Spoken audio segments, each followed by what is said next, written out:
കോഴിക്കോട് നാദാപുരത്ത് +1 വിദ്യാർത്ഥിയെ മർദ്ദിച്ച +2 വിദ്യാർത്ഥികൾക്ക് പോലീസ് നോട്ടീസ് അയക്കും. നിലവിൽ പോലീസ് കേസെടുത്ത 4 വിദ്യാർത്ഥികൾക്കാണ് നോട്ടീസ് അയക്കുക. അതിനിടെ പേരോട് MIM സ്കൂളിലെ +1 വിദ്യാർത്ഥിയെ +2 വിദ്യാർത്ഥികൾ മർദ്ദിക്കുന്ന ദൃശ്യങ്ങൾ പുറത്തുവന്നു.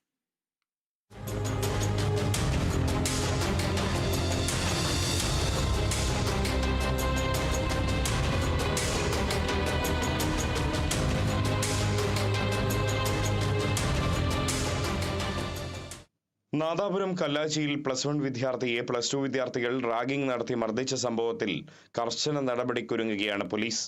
അക്രമത്തിന് നേതൃത്വം നൽകിയ 4 +2 വിദ്യാർത്ഥികളുടെ രക്ഷിതാക്കൾക്ക് പോലീസ് നോട്ടീസ് അയക്കും. പേരോട് MIM ഹയർ സെക്കൻഡറി സ്കൂളിലെ +1 വിദ്യാർത്ഥിക്കായിരുന്നു സീനിയർ വിദ്യാർത്ഥികളുടെ മർദ്ദനമേറ്റത്.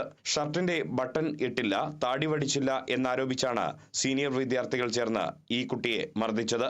കല്ലാച്ചിയിലെ ഹോട്ടലിന് മുന്നിൽ മുതിർന്ന ആളുകൾ നോക്കി നിൽക്കുകയായിരുന്നു മർദ്ദനം. +1 വിദ്യാർത്ഥിയുടെ തലപിടിച്ച് ചുമരിൽ ഇടിക്കുകയും പരിക്കേൽപ്പിക്കുകയും ചെയ്തിരുന്നു. ഈ സംഭവത്തിൽ നാദാപുരം പോലീസ് 4 +2 വിദ്യാർത്ഥികൾക്കെതിരെ കേസെടുത്തിരുന്നു.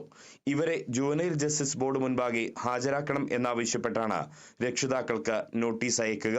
+2 പരീക്ഷ അവസാനിച്ചതിനു ശേഷമായിരിക്കും പോലീസ് നോട്ടീസ് നൽകുക. Riyas KMR, Kerala vision news, Kozhikode.